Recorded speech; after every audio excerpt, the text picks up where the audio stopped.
Estudiar, hay una respuesta a lo que Dios está haciendo, amén, a nuestras necesidades en nuestros tiempos. Cierra tus ojos si ya tienes ahí Colosenses capítulo 2 versículo 1. Señor, muchas gracias por ser de Cristo Zapopan, Señor, porque yo sé que no es coincidencia, no es algo que no entendamos, es algo que entendemos, que es una iglesia que el 80%, 90% entre semanas se reúne para escuchar la palabra. Es un privilegio venir a predicar entre semana porque sé que está la iglesia dispuesta a escuchar y aprender. Así es que, Señor, desarrolla oídos espirituales en mis hermanos para que puedan recibir la palabra, disfrutarla, entenderla, analizarla y ponerla en práctica. Así es que te pido, Señor, que solamente sea tu palabra la que mueva sus corazones. En tu bendito nombre, Cristo Jesús. Amén. Antes de empezar a leer los versículos, quiero que entiendas que Colosenses tiene una función y hoy hay una enseñanza. No es una predicación, es una enseñanza para poder desarrollar el tema de Colosenses. Y este es como el capítulo central para poder entender el primer capítulo y el tercer capítulo. Amén. Gracias. En esta primera sesión que vamos a ver de Colosenses capítulo 2, los primeros 15 versículos nos habla de que Cristo es la respuesta para la filosofía. Hace poquito, cuando llegué precisamente el lunes, no alcanzaba a llegar, fui a ver a mi mamá llegando y estuve con ella y de ahí iba a verme con Laura Angélica, con mi esposita, a su trabajo, y me fui con tiempo, pero resulta que no pasó el camión y se empezó a hacer tarde, y pues también yo sabía que no podía llegar tarde a estar con ella a las salidas, no me había visto en un mes, entonces pues este muñeco quería que lo viera su muñeca, ¿no? Entonces, ¿qué es lo que pasa? Que tuve que subirme a un Uber, ¿no? Y ya ves que pides el Uber, gracias a Dios hay veces que dices, ay Dios mío, ¿no? Porque está bien alto. Entonces estaba pues una tarifa normal, y de donde lo tomé hasta camino al trabajo de mi esposita, conocí a un hombre, se llama Noé. Y este hombre empezamos a platicar de muchas cosas, de tecnología, le gusta mucho la tecnología, hablamos de lo que yo sabía en mi trabajo, de routers, y después me dijo que se trabajaba ahí, y dije, no, ya renuncié, y estuve en Boca del Río, allá en Sinaloa, ¿qué estuviste haciendo? Y ya estuvimos platicando muchos temas, terminamos en ese punto de hablar de Dios. Y él me dijo, yo creo en Dios, soy ateo. Y le dije, ¿por qué? Me dice, porque todo iba bien en mi vida, tenía una esposa maravillosa, teníamos mucho acercamiento a Dios, éramos un matrimonio ideal, y hace 4 años quedé viudo.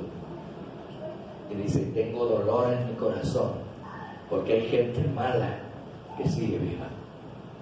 Y ella, que era una buena mujer, ya no está. Te tuve que enseñar que hay un pensamiento y una filosofía de este mundo que estorba el verdadero corazón de Dios. La gente se ha empeñado a conocer todo y la filosofía de este mundo ha fracasado. Voltea a ver al que está a tu lado y pregúntale qué cosas no ha funcionado bien en su vida y te darás cuenta que es el pensamiento filosófico de este mundo.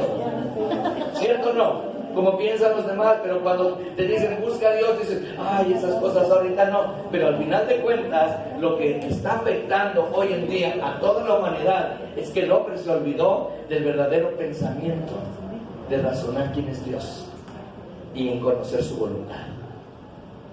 Entonces, estos primeros 15 versículos, Cristo es la respuesta para la filosofía de este mundo. Luego del 16 al 23 encontramos que Cristo es la respuesta para los ritos. La respuesta a la filosofía es para la mente, y la respuesta para los ritos es para el corazón. Que mucha gente a veces hace cosas. ¿Qué hace la gente cuando va el 12? Y camina por kilómetros y no sabe por qué hace un rito porque cree que es algo bueno para su corazón. Y entonces Pablo lo que está enseñando es que ni la filosofía ni los ritos son lo que Dios le agrada. Y esto es interesante. ¿Cómo se presenta el Señor? Vamos a entender, ¿cuántos han entendido que somos espíritu, alma y cuerpo? ¿Sí? Y a veces la gente dice, ¿cómo te puedo explicar que Dios es Padre, Hijo y Espíritu Santo? Y algunas veces utilizan el vapor, el agua y el hielo. ¿Y cómo se presentó el Señor Jesús? Que Él es ¿qué? El manantial de vida, agua viva. Él no dijo yo soy el vapor de vida, ni tampoco dijo yo soy el hielo de vida. ¿Y por qué estoy diciendo esto? Porque una parte se encuentra en peligro de que la filosofía de este mundo, cuando no tiene sabor, es como algo que se evapora.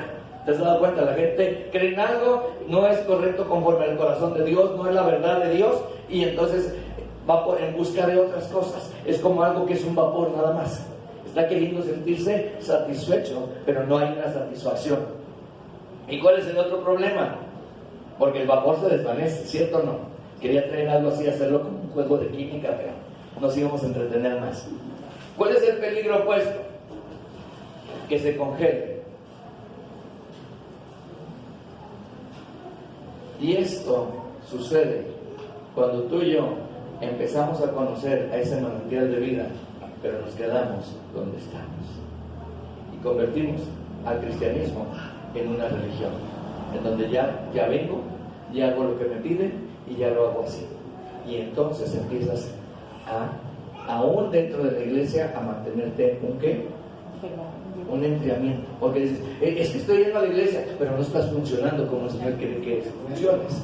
¿Cuántos saben que nuestra prioridad como cristianos es capacitarnos para llevar el evangelio? Ahora mi pregunta es, ¿cuántos nos hemos capacitado y cuántos estamos llevando el evangelio? No me contesten. Entonces estamos cayendo ¿en qué? En un congelamiento, en un rito. Ya lo hago, ¿por qué? Porque dejé de ir a la iglesia de allá a 2 cuadras, pero ahora vengo a la de esta cuadra. ¿Me doy a entender? Suena un poco incómodo, pero lo que estaba viendo Pablo era eso. La iglesia ya había nacido, había crecido, pero estaba entrando filosofías, pero también había ¿qué? Rituales que estaban quedando estorbando en la iglesia. La iglesia no es venir a sentarte y escuchar, qué lindo. La iglesia no solamente es orar, qué hermoso. La iglesia no solamente es tener un tiempo de comunión unos con otros, y hoy cumpleaños de Juan, y muchas felicidades, y hacemos pastel. ¿Aquí hacemos pastel o no? No, estoy predicando bien rápido para el pastel. Si no, predico despacio, pero ya. Oiga, no solamente eso es hermoso.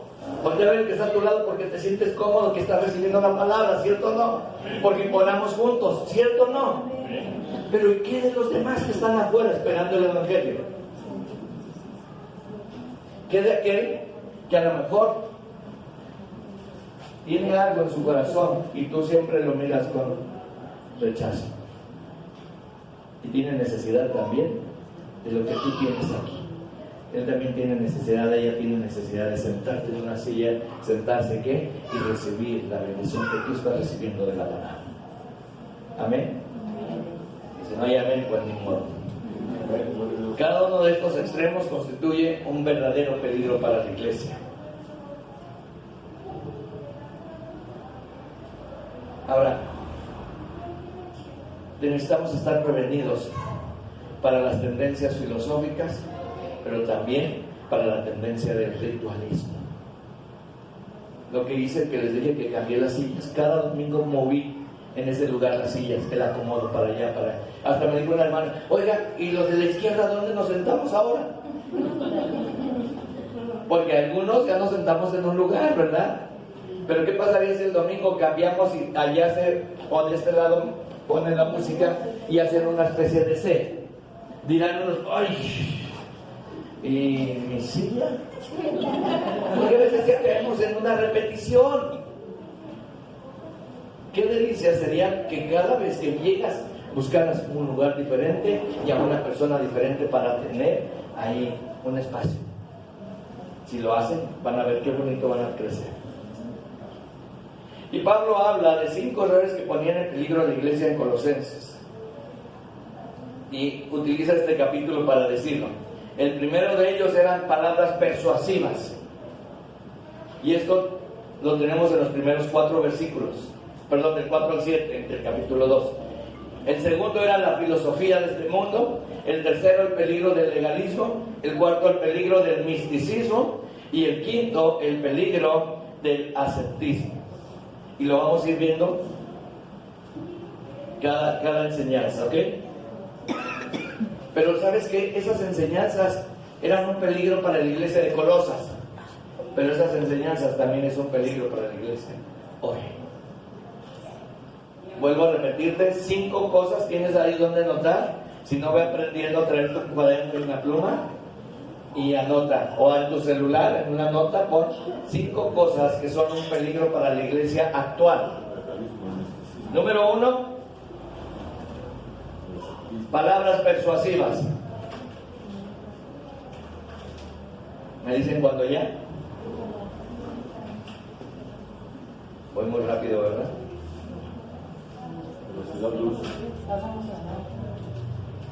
2,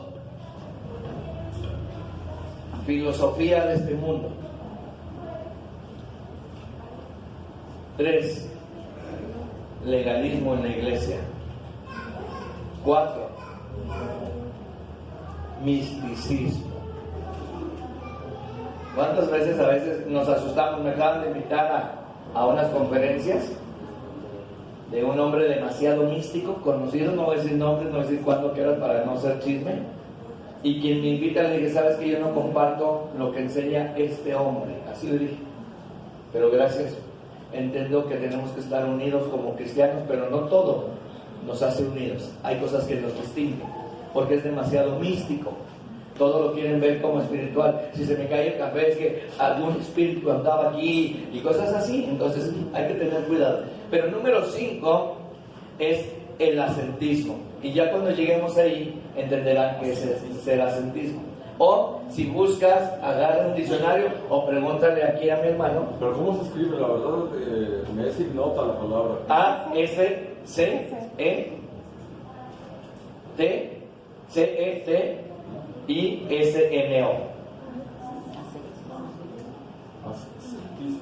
Así es. Ascetismo, diría el español. Así es. Y diríamos que estas constituyen también entonces un peligro para la iglesia. Apenas lo voy a imprimir. No, todavía ni empiezo, ¿verdad? No. Queremos que la mayoría de nosotros podamos sentarnos y tomar este capítulo, leerlo detenidamente y hacer un inventario de nuestras vidas espirituales para ver en qué dirección estamos trabajando o cuál está desviándose realmente del camino del Señor. En nosotros, cada quien, estoy siendo muy místico. ¿Saben qué me pasó? Les digo con mucha libertad. Que en una de las iglesias donde estaba compartiendo, allá en Sinaloa, todos los hermanos se basan conforme a los sueños. Tuve un sueño y yo vi que esto pasaba y todos están detrás, escúchame bien, aunque no lo hacen abiertamente, detrás de los sueños. Así pasó con los de la luz del mundo. Y de ahí por eso hay todos estos problemas hoy en día, que se acuerdan que salían las noticias que nos dicen a nosotros, ¿tú eres eso? A mí me decían como pastor, de esos que sueñan con las hermanas y ya son sus mujeres. No, pues es que piensan que todos somos iguales. ¿Pero por qué? Por esas tendencias místicas. Bueno, pues vamos entonces ahora sí de lleno al primer versículo, ¿no? Dice Pablo, quiero que sepan cuánta angustia he sufrido por ustedes y por la iglesia en la Odisea y por los muchos otros creyentes que nunca me conocieron personalmente. Está hablando de 2 iglesias aquí, Colosas y la Odisea. Eran las iglesias que podríamos decir en la zona con mejor nivel económico de los griegos en ese entorno. La antigua Grecia asiática, ¿verdad? Así es. Lo que hoy es Turquía. Turquía, perfecto. Ellos estaban viviendo en una economía alta y entonces Pablo no había llegado, fíjense, esto es interesante, Pablo no levantó nunca una iglesia en Colosas. Él no fue el de los que predicó en Colosas. Él De hecho, si tú lees Hechos de los Apóstoles, fue impedido y siguió por otro lado. Y esto es interesante. ¿Por qué? Porque Pablo no había predicado en Colosas, pero se había levantado una iglesia porque había un colaborador. ¿Se acuerdan? Que había platicado su tiempo de Epafrodito, el que es apartado para Afrodita. Es como, perdón, discúlpenme, Lupita. Ella nació en un día que es para las Lupitas, un día antes, pero por eso le pusieron Lupita también por su papá y por eso, en ese entonces, ¿cierto? Podríamos decir que era Epalupita, como apartada, como Epafrodito, Epalupita, no por decir así. Eso es decir que Epafrodito, pero Epafrodito viene a Cristo, es alcanzado, es ganado, y lo que pasa es que ya no se llama Epafrodito, sino Epafras, y él es el que funda, el que inicia la iglesia en Colosas. Por eso Pablo, cuando escribe esta carta, dice: algunos no me conocen. A lo mejor algunos llegaron a viajar y conocer a Pablo, pero la mayoría de la iglesia no conocía a Pablo. Hace algunos días le pregunté al hermano Miguel en relación a Epafrodito y Epafras que si era el mismo, y concluimos que no era el mismo. Pero si es el mismo, sí, transforma su nombre. Transforma el nombre, sí. Esto es lo que dicen algunos teólogos. Ahora, de eso no es problema. Si se llama Epafrodito o Epafras, si son dos, Epafras fue el que fundó, no Pablo. Si nos vamos a esto, nos quedamos con eso, ¿va? Ahora, la Laodicea se encontraba cerca de Colosas, ¿no? Y era un lugar elevado económicamente, les decía. Y sabes, de las 7 iglesias que habla Apocalipsis, una de ellas es que Laodicea. Y si tú recuerdas, la Odisea tenía un conflicto en su corazón. Eran ricos, pero pobres, ¿qué? Espiritualmente. No me quiero detener. Ya has escuchado estas 7 observaciones a las 7 iglesias. Y esto es que le dice que no es ni fría ni caliente, sino que es tibia. Pastor, perdón la interrupción. Me pregunta ella que si la Odisea se escribe con S. Le respondo que no. La Odisea es la desventuranza del rey de Ítaca. Y la Odisea, todo junto con C, es una ciudad. Una ciudad que significa Laos, pueblo, Dique, justicia, o sea, justicia del pueblo. Eso quiere decir ¿Ya ven? ¿Por qué lo tengo aquí? Laos es una variante del pueblo, pues. Sí. Bueno, seguimos con el punto central. ¿Cuál era el problema de la Odisea y de Colosas? Llegaron a perder el punto central. ¿Qué es el punto central de una iglesia? Cristo. Jesús. Gracias. ¿Cuál es el punto central? Cuando empezamos a buscar conceptos fuera de lo que es Cristo, empezamos a perder el sentido de lo que es la iglesia. ¿Y qué es lo que nos demanda Cristo a ti y a mí? Que seamos como Él, que tomemos la cruz y le sigamos. Y aquí entonces la enseñanza de Pablo dice: no te vayas a ir con palabras que te puedan persuadir. Vayan al versículo 2, por favor.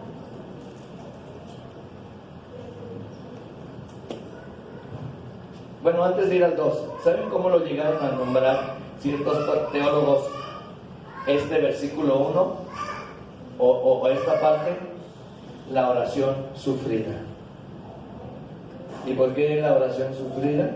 Porque cuando dice Pablo: quiero que sepas cuánta angustia he sufrido, es una agonía que tenía, no quería que la iglesia perdiera el rumbo. ¿Entiendes esto? Cuando Pablo está diciendo cuánta angustia tengo, no estaba diciendo: oh, cuánta angustia tengo. No estaba siendo un poeta, estaba escribiendo el corazón. Estaba diciendo: ¿saben que tengo angustia por ustedes? Y esto es interesante, porque la iglesia tiene que entender que si no tomamos el rumbo correcto, siempre puede haber una angustia. ¿Por qué? Por la dirección de la iglesia. Y esto es importante. ¿Están conmigo? Versículo, quedamos que el 2 dice: lucho para que sean consolados sus corazones. ¿Y para qué? Unidos en amor, alcancen todas las riquezas del pleno entendimiento, a fin de conocer el misterio de Dios, el Padre. Veamos la frase. Quiere que sean consolados sus corazones. Y aquí la palabra corazón, que hemos hablado del cardia, que es la voluntad del hombre, pero también está marcando que el total de la naturaleza del hombre. Y entonces, ¿qué es lo que está diciendo Pablo? Quiero que sean consolados todo lo que es integral, y que entiendan cuál es el misterio de Dios. ¿Quieres saber cuál es el misterio de Dios? Que en el Antiguo Testamento no sabían quién iba a ser el pueblo de Dios, y Dios demanda, y aunque ya lo había especificado en el Nuevo Testamento, tú y yo somos también pueblo de Dios. Esto es, por medio de Cristo alcanzamos redención. No es por obras personales para que no te sientas gloriado, sino que todo lo hizo el Señor. ¿Para qué? Para que fuéramos alcanzados los que no éramos pueblo. Levante la mano aquí los judíos.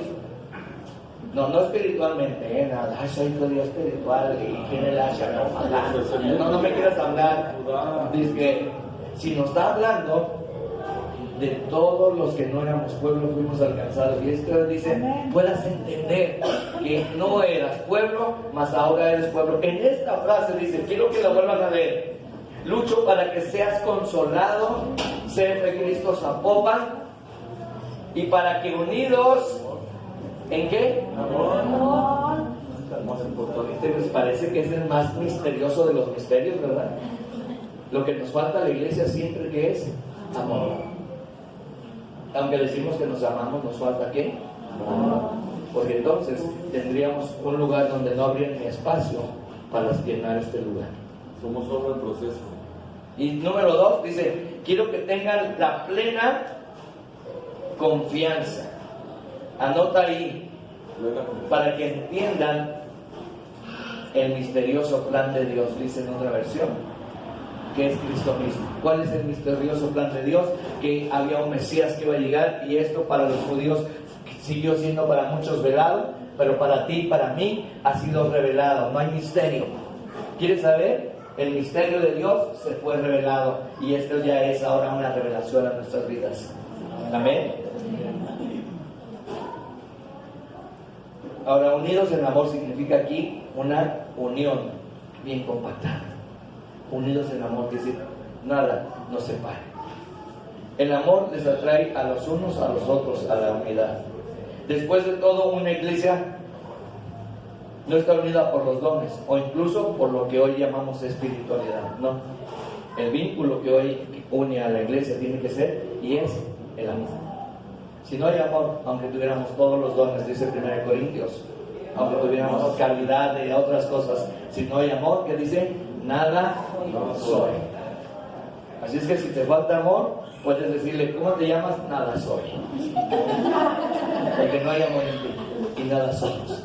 Pero cuando hay amor, podemos decir, soy hijo de Dios, porque tengo la naturaleza y el vínculo de Dios está aquí, que es el amor de Cristo. Amén. Pero miren, la palabra plena confianza es muy interesante. Y literalmente quería decir una palabra que a lo mejor la vas a entender de una manera más sencilla. Es navegar a toda vela. Esa era la palabra plena confianza. Cuando alguien decía a toda vela, vámonos a puerto seguro. Cuando el apóstol Pablo estaba diciendo esto, era, siéntete confiado de que vas a un buen puerto. ¿Cuántos de los que están aquí, aunque han recibido a Cristo y se sienten, saben que se van a ir al infierno y se van a poder ir por la eternidad? Levante la mano. Entonces tienes que tener la plena confianza que el que comenzó en nosotros la buena obra la va a perfeccionar, aunque no le guste cómo vives o cómo estás creciendo a tu vecino, porque siempre estamos mirando, pues no creces como yo. Pero ¿quién es el que lo llamó? Tú. Aquí Pablo está diciendo, hay algo más especial, que es el crecimiento lo da el Señor. Ahora, te voy a invitar a algo. Si hay alguien que notes que te está estorbando en la iglesia, no lo corras, búscalo, ora por él, atráelo a Cristo. Porque ¿sabes qué? Hay algo bien especial, ya llegó aquí. Mejor estar aquí que estar allá afuera. Siempre le hemos platicado, y cuántos conocerán la historia de Viva, que siempre llegaba el hombre todo tomado a la iglesia. Y llegaba y le pasó el pastor. Y hubo un hombre en la iglesia que me llegó a decir: pastor, ¿por qué no lo sacas este hombre? Siempre llega borracho. Así me lo dijo. Y le dije: el día que seas tan puntual y tan completo de venir todos los servicios, yo lo saco, como él lo hace. Porque no faltaba ningún servicio. ¿Y sabes qué? Fue alcanzado para Cristo, fue transformada su vida, y antes de partir nos dio testimonio de un nuevo hombre. Pero tú, es que Juan no me cae muy bien. ¿Cómo le hacemos para sacar a Juan y no darle pastel hoy? No, tú tienes que tener un corazón dispuesto por el... Mira, te lo voy a poner de esta manera. El vínculo del amor es: quien te sea más difícil, búscalo más.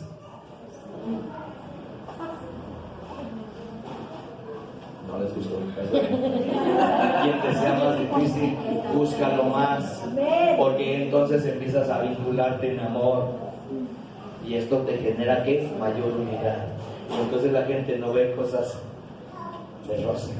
La gente va a decir: se aman. Son diferentes, pero se aman. ¿Cuántos somos diferentes aquí? Levanta la mano a ver. Hasta tu esposo es diferente a ti. Te casaste con él o con él. Ni de mi familia es. Pero Dios te ha traído ¿a qué? A crecimiento y ¿a qué? A funcionar correctamente en el vínculo del amor. Y entonces, ¿cuántos entonces estamos seguros que ya vamos ¿a qué? A navegar a toda vela? Hay que quitar ¿qué? Cada quien tenemos un ancla. Levanta anclas, porque ya va a correr la nave. Y esta nave se llama CP Cristo. Y no que tu ancla no detenga el caminar de toda la iglesia. Implica que los creyentes debemos avanzar espiritualmente, teniendo que avanzar para cumplir el propósito de Dios. ¿Cuál es el propósito de Dios? Que ninguna perezca, que todos procedan al arrepentimiento. ¿Cierto o no? Entonces, ¿cuál es el verdadero propósito de la iglesia? ¿Tener mejor música? ¡Qué bueno! No, el verdadero propósito es alcanzar a aquellos. Yo quiero volver a ser el mismo de antes, lo he dicho. Yo quiero ir a meterme otra vez a los lugares en donde nadie se podía meter. Y ir a abrazar a aquel que nadie quería abrazar. Orar por aquel que todo el mundo rechazaba. Yo quiero volver a eso. Yo quiero volver a ese primer amor. Yo quiero decir: ¿sabes qué? A mí no me importa lo que piensen los demás. Oye, pero está hecho del baño, no me importa. Una vez ahí en el 321 de ¿cómo se llama? 16 de septiembre. Llegó este hombre, el que les digo, Piba. Le cayó un aguacero, bien tomado. Tú sabes lo que le pasa a alguien que está muy tomado con el agua, se ponen malos. Y en cuanto lo vi escurriendo, yo llegué de trabajar de la Renault, lo que hice es quitarme el saco y ponérselo. Me lo acababan de dar de la agencia. Y me dijeron: pastor, se lo va a apestar. Prefiero tener un saco apestado que un alma perdida. Eso tienes que tener. Y Pablo lo que está diciendo es: vamos a entrar en una dinámica. Y vamos a la primera parte, ¿no? Todavía no empiezo, hermanos. Quiero que vayas a 1 Corintios, capítulo 12.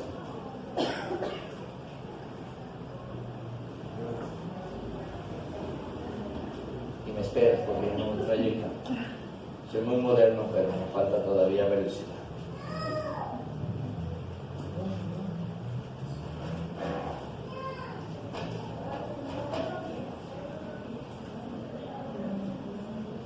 Así que vamos a hablar de los dones.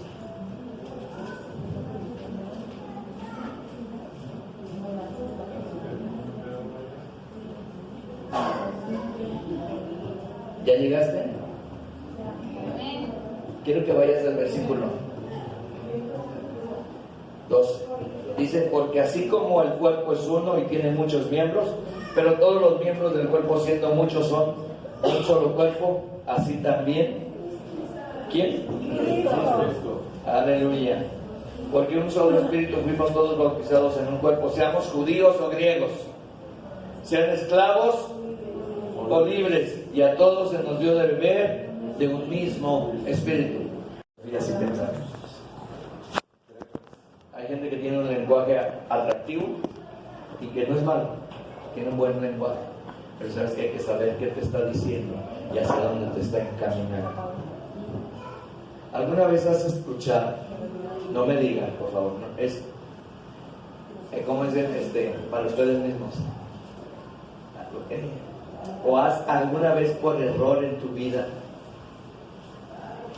escuchado o haber ido con alguno de esos que te dicen que te ayudan a mejorar tu vida y que vayas y te hacen una limpia? No volteen a verme, no me hagan así, no quiero saber, no cierro los ojos. ¿Qué es lo que hace ese tipo de gente? Palabras persuasivas. Tú tienes un problema. Mira, la palabra clave de ellos es alguien que está haciendo un trabajo oscuro. Alguien te está haciendo un trabajito, por eso no te va bien en el trabajo. Por eso tu mujer tiene problemas contigo. Por eso tus hijos no te obedecen. Pero ¿sabes qué? Yo te voy a ayudar a que ese trabajo sea desechado, pero te voy a trabajar yo. Con unos pesitos. Ay, dame unos 10,000 pesitos porque esto está pesado. No estamos hablando de alguien que te puede hablar unas palabras que te atraigan y te hagan sentir bien espiritualmente, sino alguien que está usando cualquier persuasión. ¿Y qué es lo que es persuadir? ¿Te acuerdas que dice, ayer leíamos en Proverbios, ¿verdad? ¿Qué te dice la gente que hace el mal? Vente, vamos a hacer el mal. ¿Y qué? Te persuaden. Te persuaden. Ese vato te la debe. Cóbratela, te hacemos el paro. Ni eres violento y dices, sí, va. Dices, ¿por qué no me peleas? No que me he peleado en mi vida, pero bueno. Cuidado. Yo tengo controlada toda la malvivencia. Vamos a Ahora, te voy a decir algo bien bonito. Aún dentro de la iglesia hay palabras persuasivas. Por eso Pablo está diciendo, cuidado. Le está diciendo a la iglesia para afuera, pero la iglesia para adentro.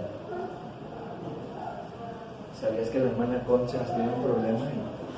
Te voy a platicar para hablar por Conchas. Porque mira, te quiero platicar esto. Y empiezas a qué? A persuadirla a que tus oídos se abran a una oración. ¿Aló? Como que me gustaba que hablara desde afuera, pero los de adentro no, ¿verdad? Oye, a mí no me gusta esto. No, pues a mí tampoco. Hay que convocar a cuantos a ver si ponemos en contra de esta situación, porque a mí no me gusta. ¿Aló? Versículo 5. Porque aún estoy ausente en el cuerpo.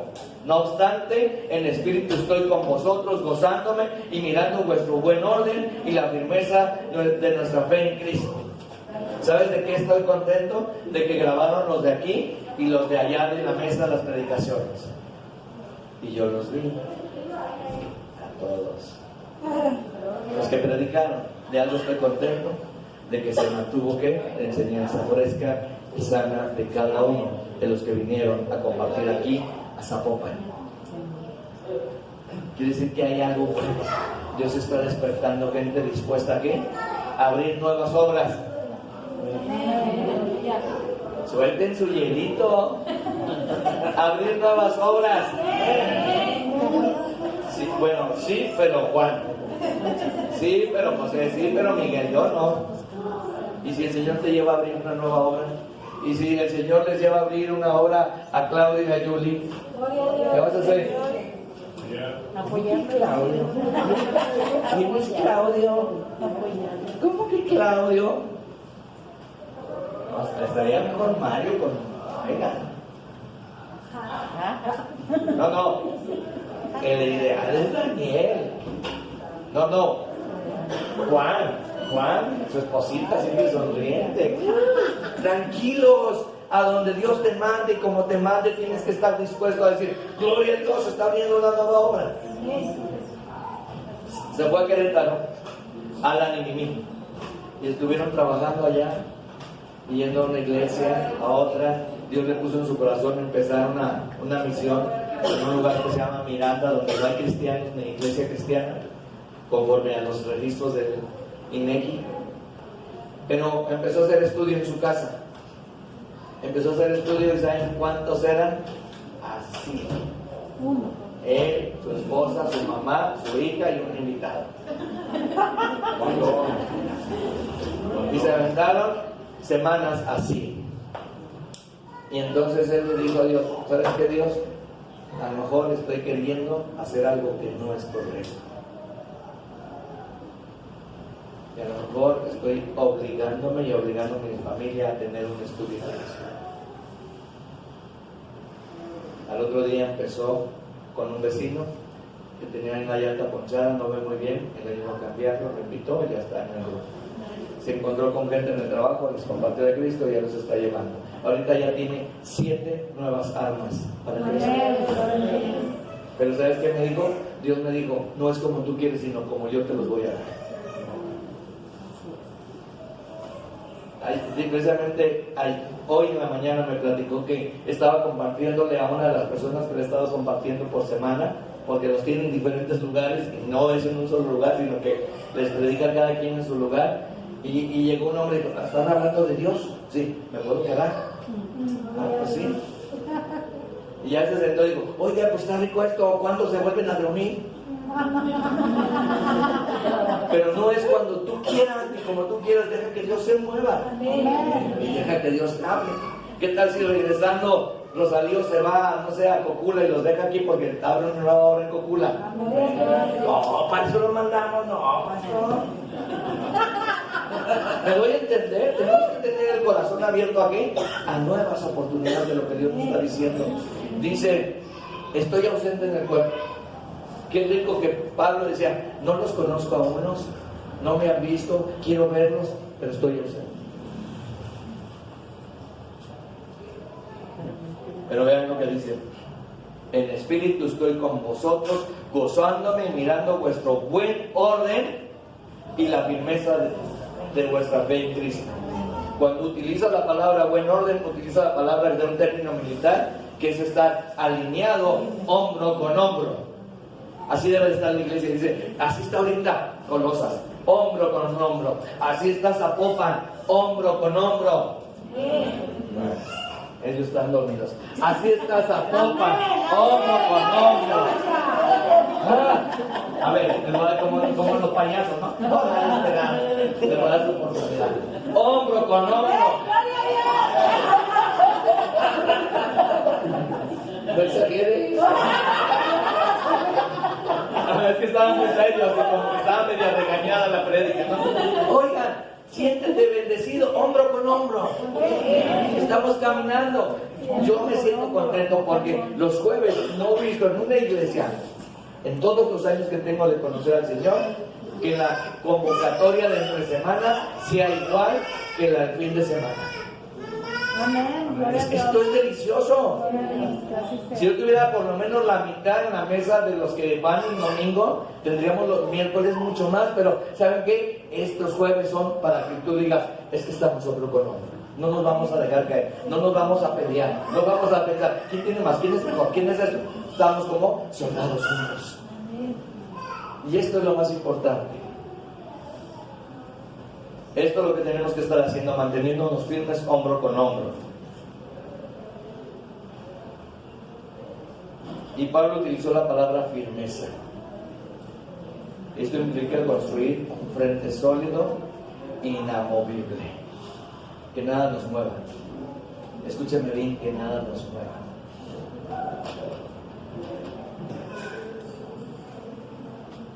Lo voy a decir porque hay libertad en Cristo.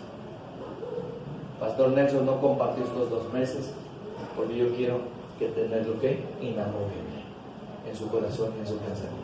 Pero tú también como iglesia tienes que estar inamovible. Dios sabe por qué. Y cuando esté aquí parado, tú tienes que estar contento, Señor. Somos una iglesia unida, que nada nos mueve. Y que los procesos nos sirven ¿para qué? Para madurar. ¿Quieres crecer? Madura. Cuando estabas chico, ¿no te acuerdas que cuando te estirabas te daba temperatura? Porque los huesos se estiran y te pones como enfermito un día antes o esos días, y de repente dicen, ¡ah, caray! Todo el año, ya crecí, ¿no? Bien flaquillo, por ser un Los hombres en la adolescencia nos pasa algo bien extraño, nos crecen las narices, las orejas y los brazos. ¿Cierto o no? Ah, creciste con una narizota, lo recortas, y los brazos casi se rascan los pies. Como deformes, ¿no? Las mujeres no, las mujeres crecen hermosas, pero los hombres nos deformamos. Oigan, benditas deformaciones. ¿Para qué? Para crecimiento, porque después empieza a agarrar ¿qué? El cuerpo como es. Amén. ¿Están conmigo, iglesia? Y entender que ni las filosofías, ni el misticismo, ni el legalismo, ni el ascetismo, ni qué otra cosa, dijimos, ni los pensamientos que las palabras persuasivas nos pueden sacar de donde Dios nos ha puesto. Oye, pastor, perdón, ¿no es más bien el ascetismo, es el anacoreta, el aislacionista, el ermitaño? Algo similar a eso, o sea, aquel que segrega, que se siente muy más alto valor que los demás por eso. Tipo Diógenes, el hombre feo que se separaba porque quería. Pero no tanto como eso. Pero para entenderlo lo vamos a ver con calma en el futuro. Ahora, me pregunta, versículo 6. Por tanto, de la manera que habéis recibido al Señor Jesús, andad en Él. ¿Aló? Así es que ya recibimos a Jesús. Levanten la mano los que nacieron en Cristo Jesús. La enseñanza es anda en Él. Amén. En otra versión dice, ahora deben de seguir sus pasos. Así de sencillo. Y seguir sus pasos, a algunos nos cuesta. ¿Por qué? Por las filosofías, por misticismos, por legalismos, por moralismos, que de ahí se basa esa parte.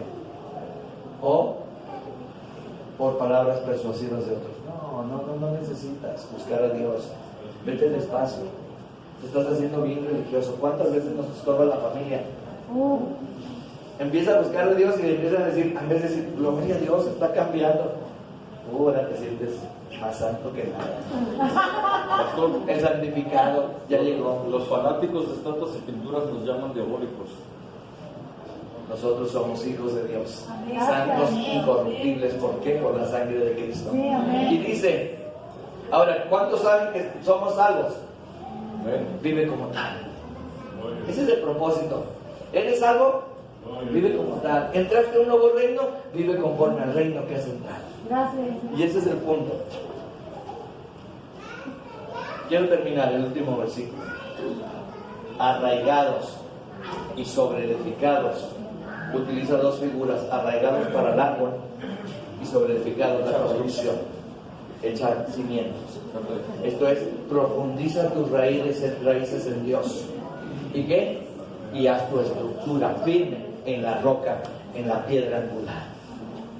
Y por eso dice, arraigados profundamente, y sobreedificados en Él, confirmados en la fe. De nada te estorba la fe en Cristo, ya sabes, porque estás ¿qué? Arraigado y confirmado, y estás ¿qué? Cimentado en Él. Termino. Así como habéis sido enseñados. ¿Y cómo termina el versículo? Ayúdame. Abundando en acciones de gracias. En otra versión dice, rebosando de gratitud. ¿Estás agradecido por la nueva vida? ¿Estás agradecido por los que tienes a un lado? Adelante y atrás. El propósito del Evangelio es enseñarnos cosas nuevas. El propósito del Evangelio es cambiarnos el pensamiento que habías vivido anteriormente. Vuelvo a decirte, este mundo y su filosofía ya fracasó. Ha perdido. No hay nada bueno con la filosofía de este mundo. Pero ¿sabes qué? El único que ha cumplido todas sus promesas y que su palabra permanece en verdad hasta el día de hoy, desde el principio, es Dios. Te hago una propuesta, analiza todas las promesas de Dios desde el principio hasta las que se han cumplido hasta hoy. No ha fallado ni una promesa de Dios. Esto quiere decir invicto Dios. Amén. Todas sus promesas se han cumplido. entonces se cumplirán las que faltan en ti. Pero ¿sabes qué? Tienes que creértela.